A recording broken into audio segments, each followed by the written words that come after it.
In the darkness, under the floodlights, this is Misano as qualifying is about to get underway for Fanatec GT World Challenge Europe, powered by AWS Sprint Cup. Just 2 weeks after being in the sunshine of Brands Hatch, we are on the Adriatic coast, and with both races tomorrow, one in daylight, one around this time of day in the darkness, it's important for the teams to get some preparation in, the drivers to get some feel for what it's like racing in the darkness, and this will also serve as qualifying. One driver, one session around the 16-turn flat, fast Misano Adriatic circuit. David Addison and John Watson trackside. And John, this is a different feel to qualifying. It's a bit like being at Spa. Quite magical. I mean, that's just a painting. And here is the painting of the circuit, 16 turns, 4.2 kilometers. And of course, it's a very flat circuit. Very difficult to pick up every point in the circuit. Track limit abuse, we've seen it from other events today. There'll be shed loads of penalties for track limit abuse over these 2 10-minute qualifying sessions. And you cannot afford to be wasting laps, as John is right to underline. 10 minutes only. Take out an out lap, take out a start-up lap. You're going to get, what, 3, 4 at most, maybe. You cannot be squandering those with running wide and giving laps away for abusing the track limits. And not only that, you've got 34 other cars, 33 other cars on the circuit at the same time, all trying to do precisely the same thing that you're trying to do. It is a busier grid for the races because we have the Bronze Cup coming in this weekend. There are more pit garages here than we had at Brands Hatch, so we can accommodate the bronze. The tyres going on to Maxime Martin's BMW. There's the Racing Team Turkey Ferrari, Salih Yoroch and Charlie Eastwood, the 2 drivers of that car. We've lost a Ferrari as well. Tom Fleming and Eliseo Dono's Ferrari had an off this morning with Tom at the wheel of it, and we wish him well because it was quite a big whack that he suffered. But get well soon, Tom. But the car is not going to be racing this weekend. The pit lane then is busy. The fast lane is open as the cars make their way, wanting to be first out on track. That is the Reese Bar, Magnus Gustafsson, Winwood Racing Mercedes, waiting for the hot tyres to be put on for Magnus Gustafsson to blast down the pit lane. That, ready to go, is the car that leads the championship, that won the second race at Brands Hatch. Maro Engel at the wheel of the Winwood Racing Team Manfilter entry. The Winwood Racing Team, an American squad, but with a very much German element to it. Former racer, former Mercedes racer Christian Hohenadel overseeing the team. And Maro Engel is good to go. Maro Engel was a little bit apprehensive when I spoke to him earlier this evening, saying that we don't think our car or the AMG brand in these conditions, this time of night, cooling track, smoothish surface, not much degradation. In other words, trying to get energy into your tire on your out lap, then your first flying lap, which automatically should be your quickest lap. But in the case of the Mercedes and maybe 1 or 2 others that are slightly lighter on their toes, maybe it's going to take 2 or 3 flying laps to drag that time out of the car. 96, the Porsche of Patrick Niederhauser and Sven Müller. That was a bit disappointing at Brands, but Sven Müller is going to go first. Let's see what he can do when this session gets underway for proper, and it will do so in about 40 seconds time then as the clock ticks on down. So track position is important. You want to be out early or late, but if you go out late to let the traffic go, you don't then want to have cars behind you at full speed while you're starting your lap. And of course, the other problem that you might have to face with, there could be a full course yellow, there could be a yellow at one particular corner, or anything could happen. So you hang back at your peril, you go out and take the chance and hoping to get a clear lap. No guarantees given in this 10-minute, these 2 10-minute sessions. 3 new drivers this weekend. Gilles Stadsbader, the Belgian, out of Lamborghini Super Trofeo. Laurence Lequetia, another Belgian driver from GT4 and Formula 4. And Marco Britti, the Italian, from TCR as well as GT3. Green flag, said the voice in the background. That was the race director, Alain Adam. We are in business. Yes, I'm just looking down those new drivers. Laurence Lequetia, Belgian, 17 years old. David, I was still playing with my dinky toys at 17 years old.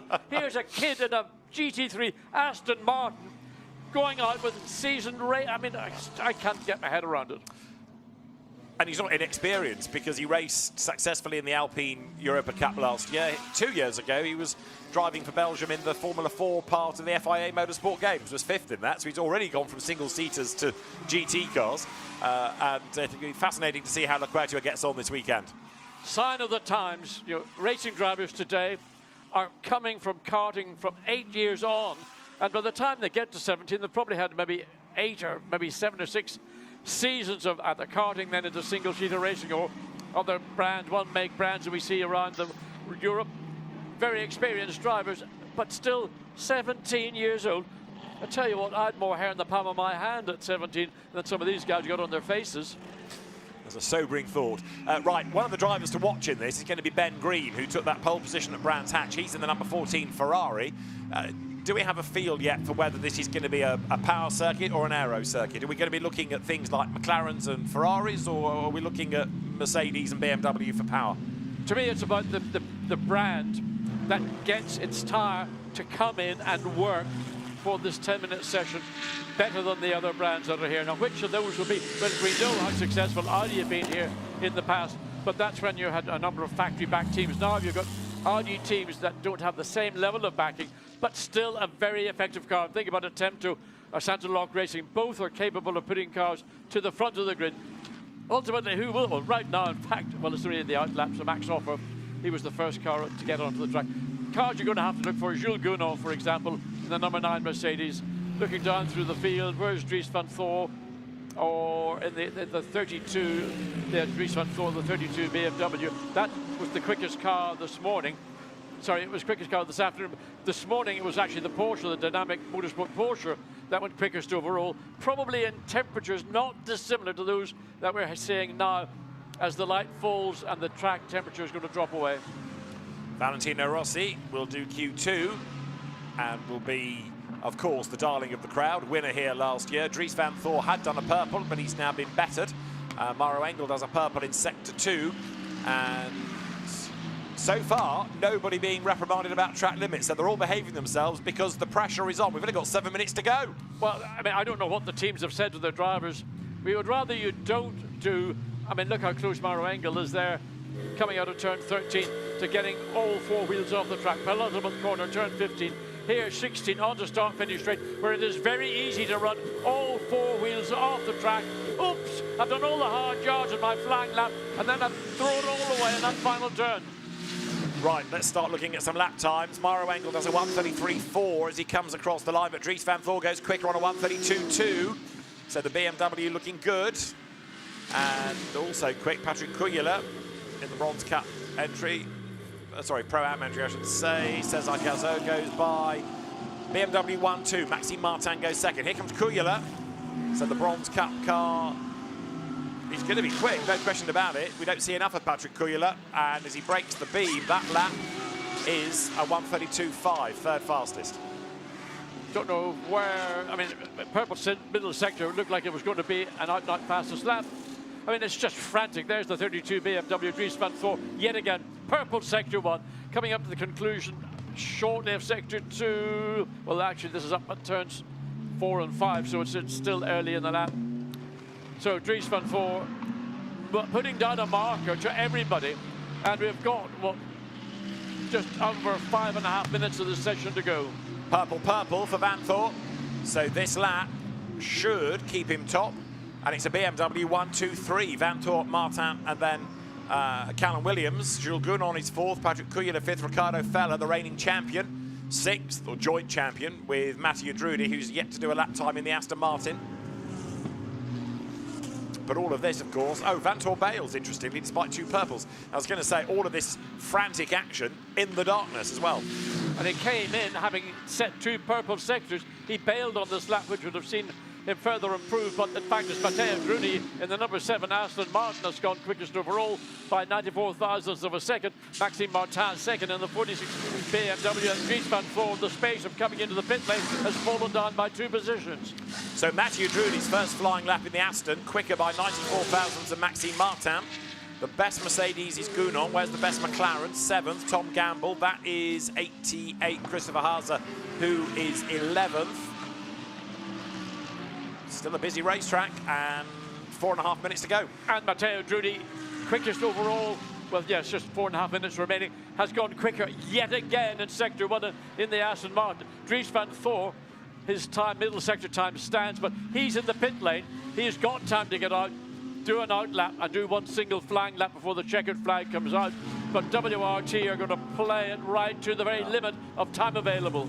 Patrick Kuyler losing a lap time for track limits. Paul Everard losing a lap for track limits. Mathieu Drudy heading up towards the timing line once more then. Christopher Hauser through behind him up to 8th. And there's 007. That means it's Mathieu Drudy at the wheel of it. Coming over the curb at 15. Flicks the car left, short straight down towards in the darkness. Turn 16. Flings the car into the corner. ComTU, the team that runs the Aston, switching from Audi to Aston Martin for this year. Drudy with an unusual line on the pit straight goes through and is quicker again, a 1:31.657. That means he's nearly half a second to the good. Impressive by Drudy and by Aston Martin, showing genuine pace in a session, very brief session. Get your tyres up to temperature, don't make any errors.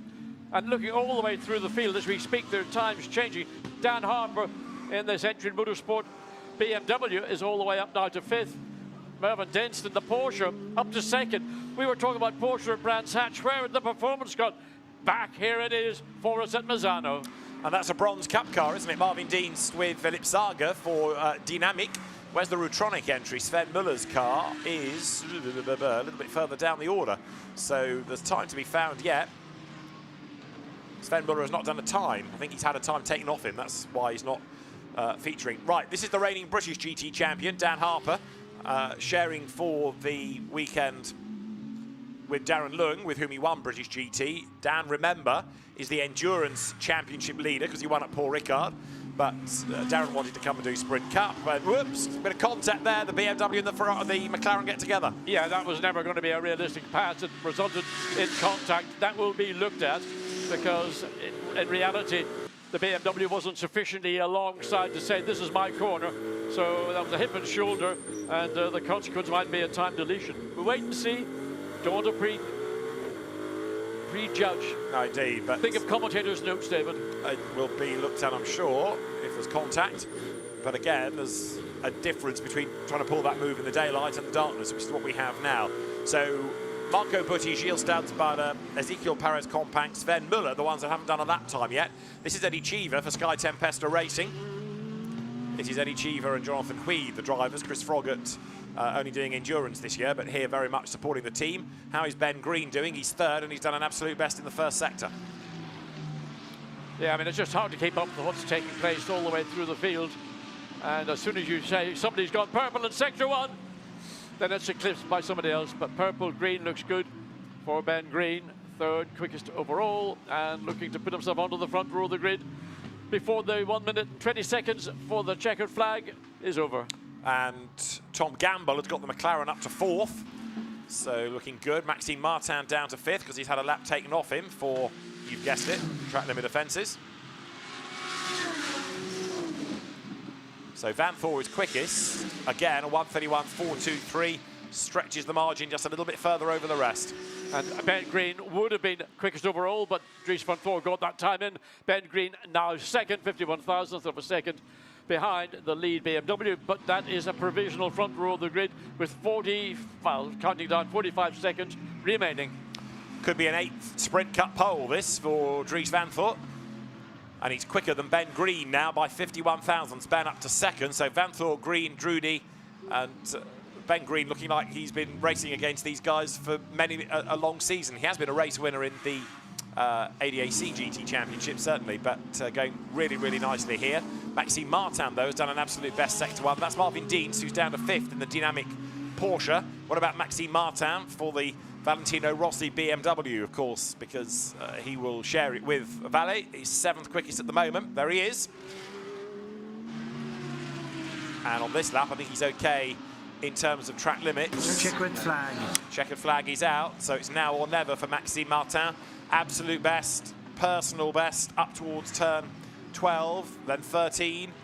Getting tighter and tighter every following corner. This is turn 14 as he heads now through the little hairpin that loops the car to 15, and then up towards the end of the lap. Drudy pits, he's not going to improve. Martin's the last one to do it. Yeah, I mean, he looks good through the slow section of circuit up to the final turn on the start-finish straight. Turns the nose of the BMW in within track limits. An opportunity, Maxime Martin, for a front row, good position start.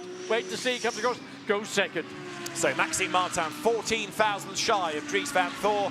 who will take Sprint Cup pole 8 then, because I can't see anybody else out there that is going to threaten Dries. So that's part of the answer to a question I posed earlier. Is this a BMW circuit? A 1-2 would suggest it is.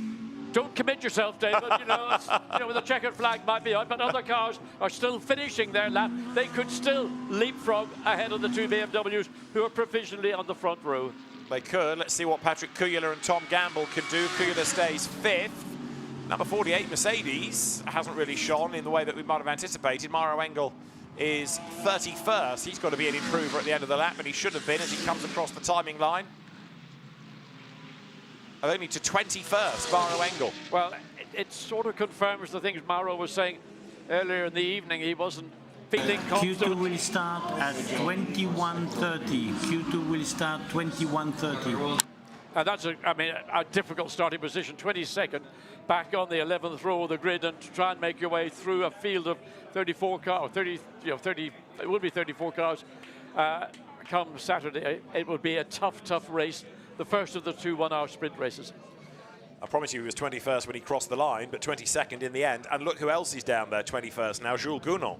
So the Mercedes have had a shocker of a session. The top Mercedes, 21st and 22nd. That was the message I got this evening. I didn't want to say it too emphatically because, you know, what's said during a casual chat to one of the competitors and what actually happens in reality is as different as day as night. But actually, in fairness, what was said a couple of 3 hours ago has been a mirror of what we've just seen now. So Dries van Thor takes pole position from Maxime Martin, Ben Green, then Mathieu Drudy, Marvin Dienst and Callan Williams to round out the top 6. Cars in, change the tyres, change the drivers, and a very happy Dries van Thor. Let's listen to the radio. Okay, checkered flags out. There's a few cars to finish. We are P1. 5/100 from Maxime, still P1. So 100th, or if you prefer, 14 thousandths, the margin between the 2 Team WRT entries of Dries van Thor and Maxime Martin. Ben Green taking 3rd. Bronze, it is Marvin Dienst. Silver, Callan Williams, and gold, 13th, Lucas Legere. But it's a really jumbled grid. 34 cars we've seen. Marco Butti didn't get a lap time in. Every lap he did was taken off him. So Dries van Thor the fastest from Maxime Martin, Ben Green 3rd. Then it's Mathieu Drudy, a pole in his class for Marvin Dienst, a pole in Callan Williams' class. Then it's Patrick Kujala from Sven Muller, Tom Gamble and Christopher Hauser to round out the top 10. Thierry Vermeulen 11th from Hugo de Wilde, Lucas Legere the gold pole. Louis Pret 14th from Eddie Cheever, Ricardo Feller, Dylan Pereira, Dennis Marshall, Dan Harper and Sandy Mitchell, and that might change again because as I've been reading that order, there are more and more lap times coming up on our screen for cancellations, one of which is a Dries van Thor lap. So we might not be done yet as the system updates itself, bear with. Outside of the top 20, very provisionally, we've got Jules Gounon, we've got Mauro Engel. Sandy Mitchell has dropped to 22nd on one page. 23rd, Max Hoffer, Jeff Mackiel, Cesar Gazo. But like I say, there are still laps being... yes, Dries van Thor has lost his pole position lap. Maxime Martin is on pole position. So these penalties still coming through and the timing screen updating. So Maxime Martin is fastest by 37 thousandths from Ben Green and Dries van Thor is 6th. So forget an 8th Sprint Cup pole. It is not. It's a 2nd for Maxime Martin instead. I mean, we couldn't say it. We don't know what part of the racetrack that indiscretion might have occurred, but hugely disappointing to the 32 BMW crew and to the WRT team. But just looking at timing and scoring, in the top 6 cars, there are 5 different brands, but 4 of them are what I call mid-front engine GT cars, whereas we are somewhat familiar with the mid-rear engine GT car, Ferrari and Porsche, 2nd and 4th. Great to see those 2 brands up on that top 3 or 2 rows of the grid. And now that the penalties have all come through, not only Marco Butti, but Laurence Lequerture and Ezekiel Perez-Companc without a lap time, because those that they did have been taken away from them. So that illustrates, even with 10 minutes, the importance of not abusing the track limits. Look how it shuffled the grid. I mean, I thought maybe we might see a change in the front row of the grid and those closing to 15 seconds. Fast lane open. It came simply from an indiscretion, one corner just getting all 4 wheels off the racetrack, and every corner's under observation. And there's no place to hide. Even in the dark, there's nowhere to hide. But I was going to say, does it matter that it's in the dark? Will the driver say, oh, you know, it's harder in the darkness to judge the track limits? Is that just an excuse? You've said it. I couldn't say it. It would be a big, you know, gamekeeper turning poacher for me to say that. So there, the fast lane, as you just heard from the race director, is open. The cars making their way down the pit road. But yes, drivers, I'm sure, will say, oh, it's hard in the dark to judge. But there is a fair amount of illumination around. But it's something about racing in the darkness, whether it's here, Spa, Le Mans, even oval racing. You know, there's just something about looking down onto the track in the lighting and the darkness around it. I think I would offer that those penalties would have still occurred had it been bright, bright sunshine. That's so close to the limit the drivers are at. That's the fastest car in the end of Q1. Maxime Martin did the time, and Antonio Rankin is with him. Congratulations, a last-minute P1 there. Talk us through your lap. Yeah, I mean, it's a bit of a surprise. I thought I was P2, but at the end, yeah, it's P1, so it's really good. I mean, we had a different strategy, so we did 2 laps and then 1 lap. So I knew I had only 1 lap, but yeah, I nailed it. It was good. So very happy for the team. We had quite a lot of issues during the day, and yeah, to be able to be on pole position is really nice. Well, in any event, your sister car was on P1, so the BMW is obviously strong around here. Were you feeling that around the track? Yeah, we have a really good car. The track suits the car quite well because it's quite high grip and it helps our car. So yeah, we're definitely fast, as we can see. We were P1 and P2, so yeah, hoping to have a good race car for tomorrow. Brilliant. Well, best of luck. Thank you. Thank you. Let's see how strong it is in Q2 as well. Valentino Rossi now behind the wheel, and the fast lane is open, so the queue is building at the far end. Very moody shot looking into the car there in the darkness. 007, which Mathieu Drudi has now vacated and given that car over to Nicolas Bart, the son of team owner Jean-Michel Bart. In the background, Lucas Auer, who was on pole position at Brands Hatch. Yeah, big shoes for Nicolas Bart to fill because the Aston was very impressive with Mathieu Drudi behind the wheel. So I think he would like to try and go out and mirror what his teammate has done, get that Aston Martin, if not onto the second row of the grid, certainly get to the front of the grid to give the drivers and the team 2 good opportunities of getting onto a podium on Saturday afternoon and finally on Saturday evening. Down the pit road go the cars. It's a long, long pit out here because it sort of loops you all the way around that first sequence of corners. So you join in, really, coming out of turn 3. And that's where the pit outline is. So you've got Bart ahead of Auer, ahead of Phil Keane, who takes Alexander Sims' seat at the Mad Panda squad for the weekend. And then the rest forms up behind. I had a chat again. I was very busy tonight chatting to people because sociable chat. There's such a big gap from arriving to our action on track. But anyway, Phil said he had to chat with Alexander Sim, who drove the car previous fortnight ago at Brands Hatch, so they were able to transfer some thoughts, information. This is what I would recommend or whatever. So Phil getting a taste of his Mercedes along with Ezequiel Perez Compact. Phil, an extremely versatile race driver. Yeah, yes. Yes, able to step from a modern-day GT3 car to a Lister Jaguar and win in both. Patrick Niederhauser ready to go in the Rutronic Porsche.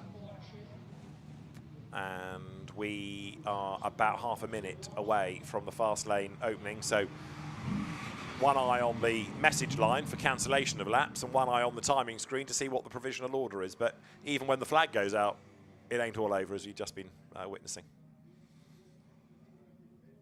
So the queue building up at the end of the pit road.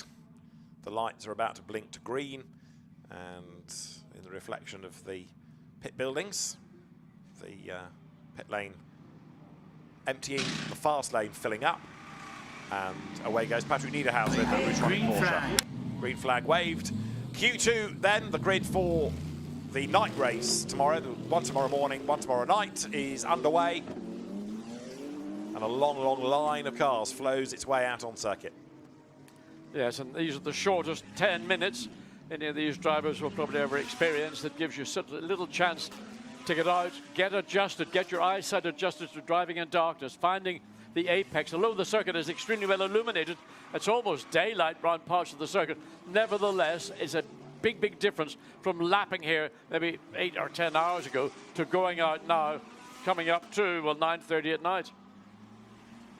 So you're looking at turns 4 and 5. It's kind of 2 corners, really, but one long hairpin, really. And then that's 6, little kink at 7, hard braking at turn 8. And you can see how the floodlights changed the whole field of Misano now. Pit lane emptying, the road getting busier and busier and busier. Luca Engschler in Audi number 6, Nicholas Bartarelli and Panis, they're all out on track. Who do you fancy for a pole then, David? Thinking about looking down at the competitors going out in the brands that they're behind the wheel of. It's a good question, but I'm leaning towards a BMW again, and I'm leaning towards Charles Weerts. Good choice, I would say. Right now, that's the car that's got the fastest sector in Sector 2, and this is just an outlap. Yeah. Riding on board with the Aston Martin, Nicholas Baird comes out of turn 16. The run down into turn 1. Don't outbrake yourself, easy to do into turn 1. It's a slow in, get the car positioned on the right to get cut back again, slow to the left. Now open the throttle, accelerate hard. Watch to your left, pit lane exit. There, you've got to watch for a car that might be coming out under pace. Up into braking into turn 4. 4 and 5 almost become one continuous arc. You run up high, drop down on the right hand side, cut back for 6. Be careful on the exit, easy to overrun, and there you can be seen to be penalised for track limits. Then this gentle curve, which is not really a corner, turn 7. Back on the brakes, get the nose in as early as you can, then let the car release all the way out, carrying as much speed as you can, accelerating up to turn 9, get back to the left-hand side of the track. Again, rather like turns 4 and 5, 9 and 10, you make one big long arc. But here, critically, it's the exit to onto this so-called dog-leg straight, where if you're slow on, you'll be slow all the way down the straight. And you get down to turn 12, and that's where you get the first major break, having had a moment or two just to catch your breath. Now, off the throttle, on the brakes, get the nose in, and then it just increases, gets tighter and tighter, and you slow again on the exit there between 12 and 13, then 14. Traffic in the way the Lamborghini, is it going to get out of the way? It just about manages to. Bert would have lost a little bit of time, uncertainty as to what the car was going to do. Again, careful on the exit of 15, not to overrun. 16, the final turn, just probably got away with that. So what's that time from Aston Martin? Might be quickest overall momentarily. Yes, it is, 1:32.9, and that's not a Phil Keane second. Charles Weerts obliterated everything by over a second. So Charles Weerts 1 second quicker than Lucas Al. Valentino Rossi 3rd, Phil Keane 4th, Sam de Haan 5th, Nicolas Bart 6th. As there you can see 93, the Sky Tempesta, Jonathan Hui, driven Ferrari up towards the line, goes through. And also you're on board now with Patrick Niederhauser in the Rutronic Porsche. This is looking good as he breaks the beam up to 2nd. Fastest then, Giacomo Altway was briefly 2nd, but he's down to 3rd. So 4 tenths between Weerts and Niederhauser. Nicholas Bart, lap time cancelled. Callan Williams' car, now who's at the wheel of that? It's Sam de Haan, lap time cancelled. Giacomo Altway, lap time cancelled. Here we go again. All these track limit offences. Yes, and we've got just over 5 minutes to go. And you've got to regroup, and unfortunately you don't know the lap time is cancelled until you've already started another lap. Yeah. And you might be planning to come in on that lap to be told, no, your lap time has been cancelled, stay out, go again. Lucas Auer, 2 greens, 2 personal bests, but a whole wave of traffic up the road. So he's got to go again. Benjamin Goetter's McLaren, though, John, absolute best sector 1. I think the McLaren is a very effective car around here. So just traffic going into the pit lane. I think that might have been Valentino Rossi peeling off. Looked like a blue and yellowish, his car, so maybe not. So Charles Weerts, Niederhauser, Benjamin Goether, Valentino Rossi making provisionally onto the 4th row. We're going Phil Keane, not Phil Green. Phil Keane in 5th place in the lead Mercedes. That's the private Panda Motorsport quickest Mercedes presently. Valentino Rossi up to 3rd. Rob Collard making a welcome Sprint Cup appearance 13th. That's Benjamin Goetter's time on the board, but you're looking as the Mercedes hustles on at what order might end up at the end of the lap. Charlie Eastwood, absolute best, 1st sector, number 51 Ferrari. Benjamin Goether heading towards the line. His brother's racing up the road at Imola in Formula 3 this weekend. Benjamin crosses the line, and he's down to 4th. Charlie He's Eastwood, up to second. Sorry, go on. Charlie Eastwood had fastest lap, I think, in race 2 at Brands Hatch in this very Ferrari. Got fastest sector time, sector 1. Presently 19th. Keep an eye, there he is. He's got personal best, sector 2.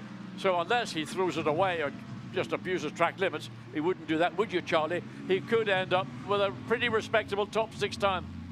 Yeah, Benjamin Goethe, just to clarify, second fastest. There was a delay in the time coming up on one of the pages, and Charlie Eastwood, I thought for a moment, had backed out of it. I think he has, because of the traffic up the road. He backed out of it. I mean, he was en route to get a good, certainly top 10 time, maybe a top 6 time. Now starts the process all over again, and the clock's still counting down, and 3 minutes and 40 seconds remain. So Charlie Eastwood goes across the line. Maxi Goetz, in the car that Jules Gounon struggled with in Q1, has got himself up to 5th, ahead of Ivan Klimenko's Audi. So it is Wirtz, Goethe, a 10th between them. Niederhauser 3rd. Lorenzo Ferrari in Audi 88 is up to 4th. And Maxi Goetz pressing on. We've still got to get a time out of Engschler, Bar, Lapalainen, Magnus, De Haan, Auer, Bar, Altway and Gachet. Oh, and James Jakes now as well. Yes, and they've got just over 3 minutes to do it, so they complete the lap they're on, which may be good enough to see significant improvement, as Max Goetz, in the number 9 Mercedes, currently 5th quickest, is doing that precise thing. That was a relatively cool lap.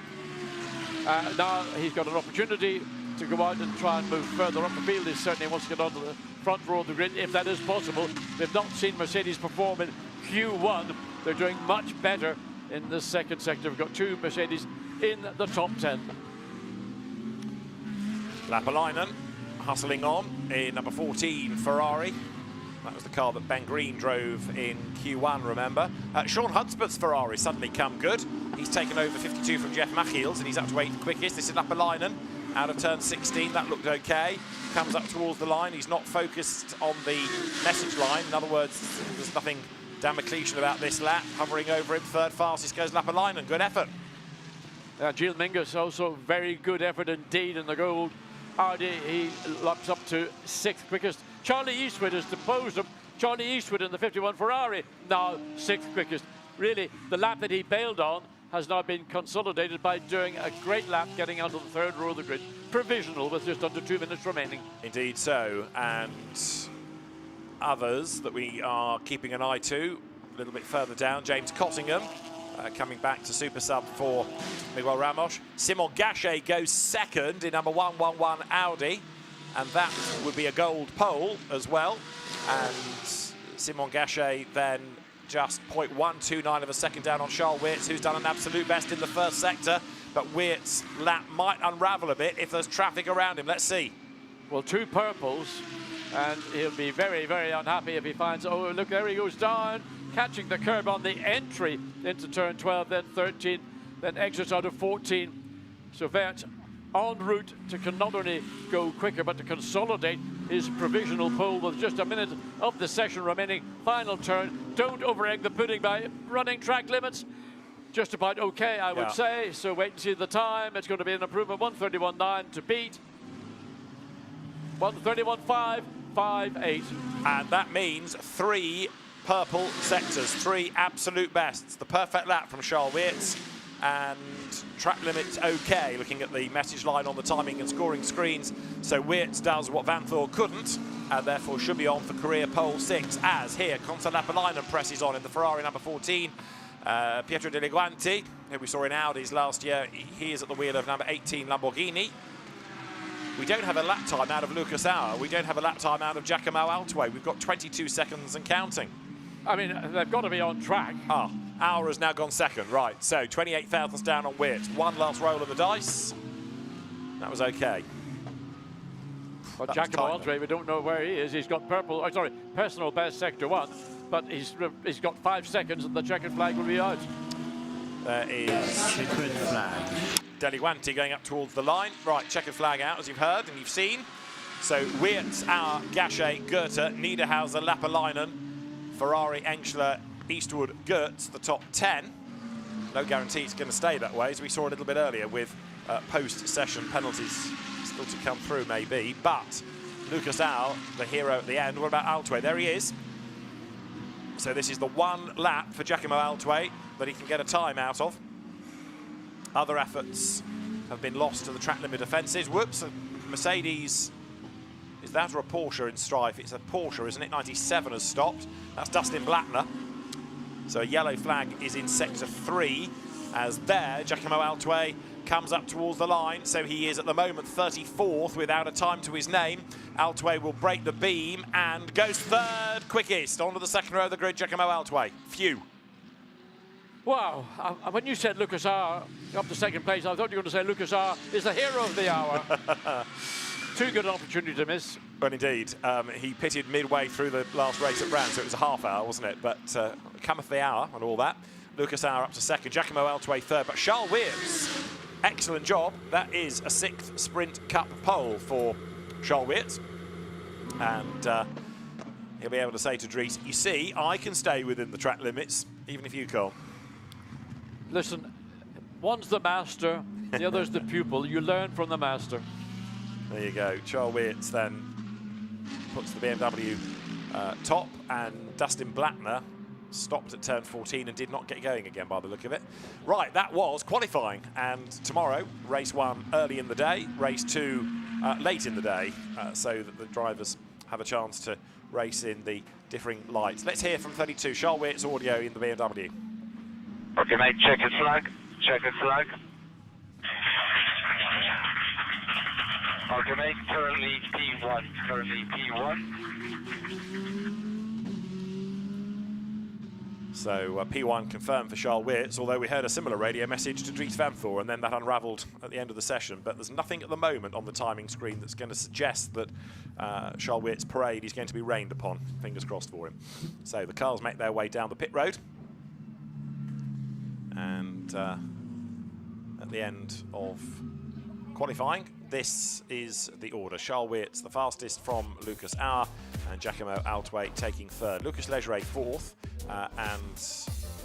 Simon Gachet, I should say, fourth, and with it pole in gold ahead of Valentino Rossi and then Benjamin Goethe. Other class pole positions, silver to Ivan Klimenko and bronze, Jonathan Hui for Sky Tempesta Racing. So it's another very jumbled grid. James Jakes never got a lap time, sad to say, having a troubled baptism in GT racing, but it really throws another interesting grid at us for a race that will be in comparable light tomorrow, so it's going to be a real challenge.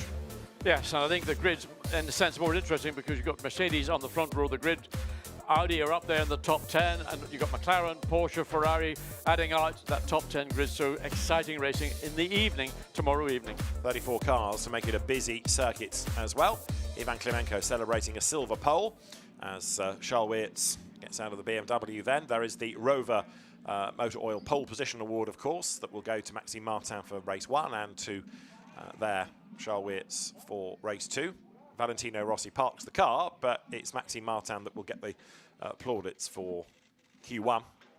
Photographs taken of Charles Weers, Valentino 5th, so it's a strong car that. It's going to be up there in both stints, isn't it? As yes, I think the WRT team have done a great job to get both the cars to literally dominate the dominant brand over these 2 10-minute qualifying sessions.